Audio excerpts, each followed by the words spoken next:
Let me ask you a few questions. Do you think you will give a great presentation if you go into the presentation just hoping not to look foolish? Do you think you will nail the job interview if you go in thinking you're underqualified or the other candidates are better than you?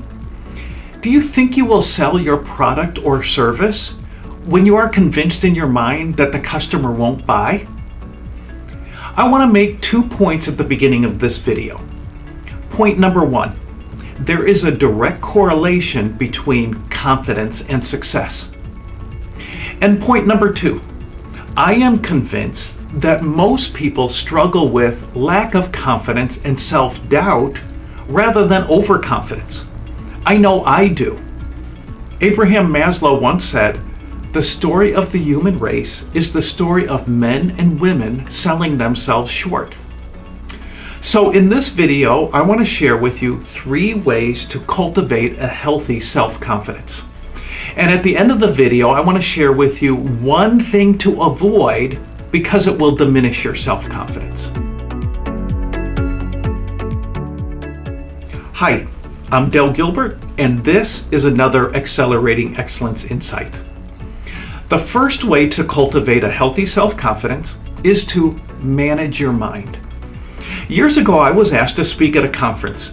It was my first speaking engagement outside the organization I was working for. My breakout session was scheduled to be right after the keynote speaker, who was speaking first thing in the morning to all attendees. So I got there early, made sure that my room was all set up, then went to hear the keynote speaker. And he was good. I mean, he was really good. He was animated, he was funny, and the audience loved him. And the better he was, the worse I felt. I was going down the drain mentally. I was thinking to myself, what are you doing here?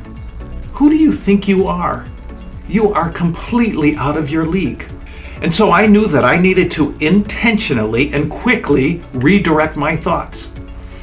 So I began saying to myself, you know, Del, he's good, but you're not him. You have a different style, and that's okay. And what you're going to speak about today, you have shared several times, and many people have benefited. Stay in your lane and stay on your game, and deliver the best presentation you can with enthusiasm and authenticity.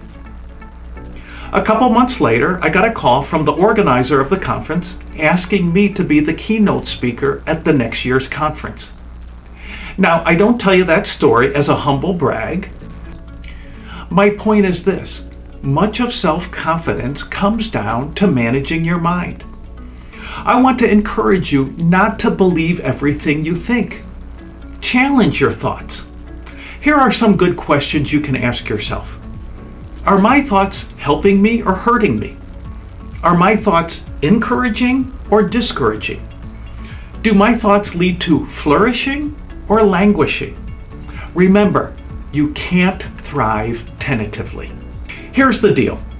Positive thinking doesn't always guarantee success, but negative thinking almost always guarantees poor performance. Whether it's delivering a presentation, going for a job interview, or playing a tennis match. If you go in thinking you're going to lose or it's not going to go well, it won't. So the first way to cultivate a healthy self-confidence is to manage your mind. A second way is to discover your strengths. When you discover your area of giftedness, then concentrate your time and energy in those areas of strengths, you start a positive spiral. When you work within your strengths, you're going to experience more success. Success will lead to more confidence, and more confidence will lead to more success. Now, if you don't know your strengths, you need to spend some time discovering them. I strongly believe discovering and developing your strengths is one of the most important things you can do in life. Mark Twain once said, "The 2 most important days of your life are the day you were born and the day you find out why." And research shows that people who know their strengths are more positive, more productive, and yes, more confident. It wasn't until I was 43 years old when I discovered my strengths. And it was actually through another person. Somebody saw something in me that I didn't see in myself. And when I discovered my strengths, it not only was a game changer, it was a life changer. And it definitely boosted my self-confidence. I love this quote by Marcus Buckingham. Find a tiny stream where your strengths can flow and carve them into a Mississippi. Not only will discovering your strengths boost your confidence, but you can help more people by making the most of yourself than in almost any other way. So, a second way to cultivate a healthy self-confidence is to discover your strengths. A third way is to keep promises to yourself. There is a definite correlation between self-discipline and self-confidence. Now, everyone is far from perfect, but you need to be able to trust in and believe in yourself. If you intend to go to the gym after work and day after day you don't go because you don't feel like it, your self-confidence is going to take a hit. If you make out a to-do list for the day and intend to nail high-priority tasks and you end up doing easy-to-do trivial tasks, your self-confidence takes a hit. If you're determined to get something meaningful done around the house and you find that you wasted the entire evening scrolling through social media, your self-confidence takes a hit. Think about gaining some wins in this area. Now, I have many things in my life to work on, but one healthy habit I have developed is running 4 miles every morning. And obviously this habit has helped me physically, but I'm surprised what it has done for me mentally too. Specifically what it has done for my self-confidence. I get a good, solid win early in the day. So keep promises to yourself.